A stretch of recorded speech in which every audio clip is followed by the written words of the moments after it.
வாழ்க வளமுடன். என்னோட பேர் கவிதா. நான் போன மாதம் நடந்த ஞான முகாமில் கலந்துக்கிட்டேன். அப்போ இருந்த மனநிலைக்கு இந்த ஒரு மாதத்தில் என் லைஃப்பில் எவ்வளோ மாற்றம் வந்திருக்குன்னு சொல்கிறதுக்காக தான் அந்த இதே உரையை கொடுக்குறேன். நான் இங்கே கிளாஸ் முடிச்சுட்டு நான் போனோடனே நான் உணர்ந்த விஷயம் என்னன்னா, அகத்தில் செய்கிறதுக்கு ஒன்றுமே இல்லை, புறத்தில் தான் அறிவுபூர்வமாக யோசித்து செயல்படணும். இந்த விஷயத்தை தான் நான் உணர்ந்துட்டு போனோடனே நான் செய்தது, ஒரு 1.5 வருஷமாக நானும் என் கணவரும் ஒரே வீட்டில் தான் இருப்போம். ஆனால் எங்களுக்குள்ள பிரச்சனை இருக்கிறதாவே வீட்டில் ஃபேமிலியில் யாருக்குமே தெரியாது. ஏன்னா நான் மனவளக்கலை படிச்சதுனால அவரை சகிச்சுக்கிட்டு எல்லா சூழ்நிலையிலையும் சந்தோஷமாக தான் இருக்க மாதிரி தான் இருப்போம். ஆனால் ஒரு பெரிய கேப் இருந்தது. ஆனால் இந்த கிளாஸ் அட்டன் பண்ணதுக்கப்புறம் என் மனசுக்குள்ள அவர் வந்தாலே அவரை பற்றின உள்ள என்னென்ன நான் ஸ்டோர் பண்ணி வச்சுருந்தேன்னா அது பூரா முள் மனசுலேருந்து அப்படியே வந்துகிட்டே இருக்கும். உடனே அதை பார்த்தோன்னே அவர்கிட்ட இறங்கி போய் பேசுகிறதுக்கோ அந்த ஒரு கேப் இருந்துகிட்டே இருக்கும்.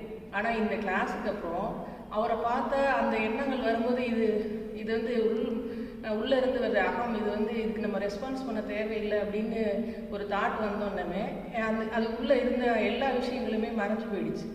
மறுபடியும் நாங்கள் நார்மல் பர்சனாக பழைய அந்த அன்பு கருணெல்லாம் ஜாஸ்தி ஆயிடுச்சு. என்னோட இவ்வளோ நாள் இருந்த பிரச்சனையெல்லாம் அந்த ஒரே செகண்டில் மாறி இப்போ நாங்கள் மறுபடியும் நார்மல் லைஃபுக்கு வந்துட்டோம்.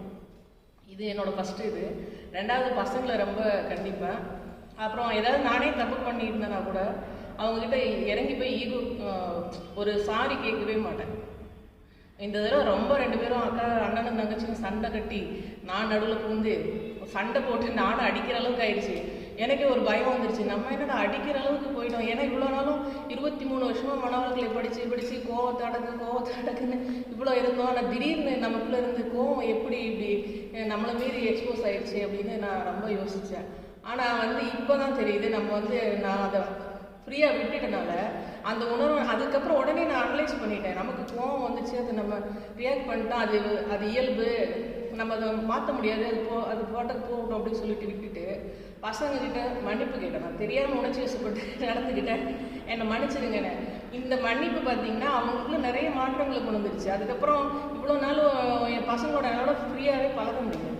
ஒரு கேப் இருக்கும். நான் ஒரு அம்மா அப்படிங்கிற ஒரு கெத்து இருக்கும், ஒரு ஆணவமாக அதேன்னு சொல்லுது கர்வமாக இருப்பேன். ஆனால் இப்போ அவங்களோட ஒன்றா நான் மாறிட்டேன்.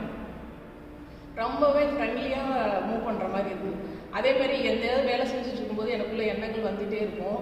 பழசு நடந்தது, என்னோடய வாழ்க்கையில் நிறைய கஷ்டங்கள், துரோகங்கள் அதெல்லாம் இருந்துகிட்டே இருக்கும். அது பூரா அப்படியே வெளியில் வந்துகிட்டே இருக்கும். இப்போல்லாம் நான் அது என்ன நினைக்கிறதுன்னா, பகவத்கீதை சொன்ன மாதிரி தானே வரும் தானே போகும், நான் ஒன்று